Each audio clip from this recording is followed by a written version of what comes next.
Iraq पर 2 दशक तक शासन करने वाले तानाशाह सद्दाम हुसैन को आज ही के दिन 2006 में फांसी दे दी गई थी।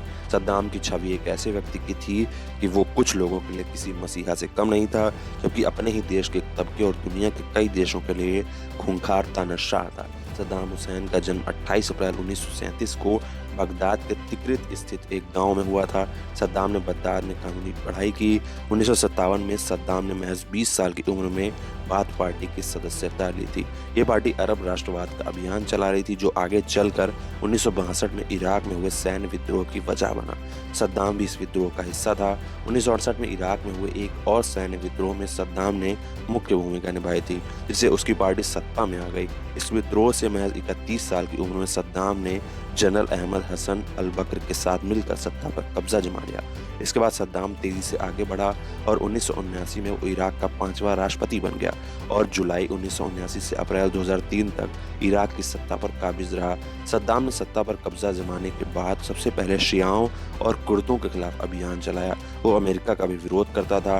माना जाता है कि सद्दाम की सिक्योरिटी फोर्सेज ने इराक में करीब 2.5 लाख लोगों की मौत को घाट उतारा था। इतना ही नहीं, सद्दाम द्वारा ईरान और कुवैत पर हमलों की वजह से भी हजारों लोग मारे गए। 1982 में सद्दाम पर जानलेवा हमले की कोशिश हुई। इस हमले के बाद सद्दाम ने दुजैल में 148 शियाओं का कत्ल करवा दिया था। एक इराकी अदालत ने इसी नरसंहार के लिए 5 नवंबर 2006 को सद्दाम को दोषी ठहराया था और इसके बाद 30 दिसंबर 2006 को सद्दाम को फांसी पर चढ़ा दिया गया। सद्दाम हुसैन ने 1990 के दशक में अपने खून से कुरान लिखवाई थी।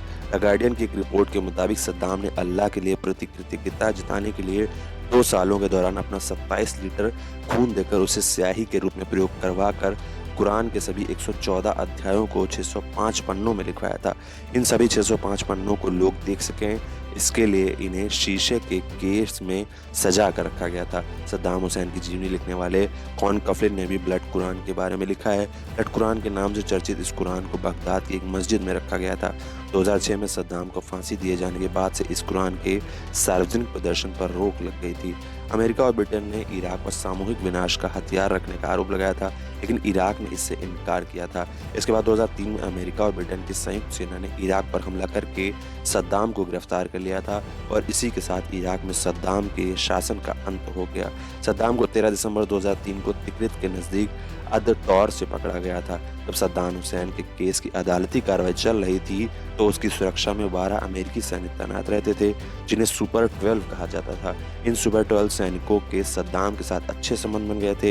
इनमें से एक सैनिक ने बाद में सद्दाम पर एक किताब लिखी और बताया कि जब उन 12 सैनिकों ने सद्दाम को फांसी देने वालों के हवाले किया तो उन सभी अमेरिकी सैनिकों की आंखों में आंसू आ गए थे।